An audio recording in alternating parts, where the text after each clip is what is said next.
let's dive right into this. We usually think of math, especially things like graphs and coordinates, as just dry stuff in a textbook, right? But today, we're looking at a story where geometry and algebra literally meant life or death.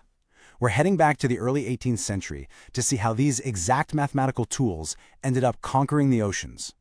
Now, I want you to just stop and think about this staggering number, 2,000. That's how many men tragically drowned on a single day, October 22nd, 1707. 4 British ships, including a massive one called the Association, were sailing near the Scilly Isles when they just slammed straight into the unforgiving Gilstone ledges.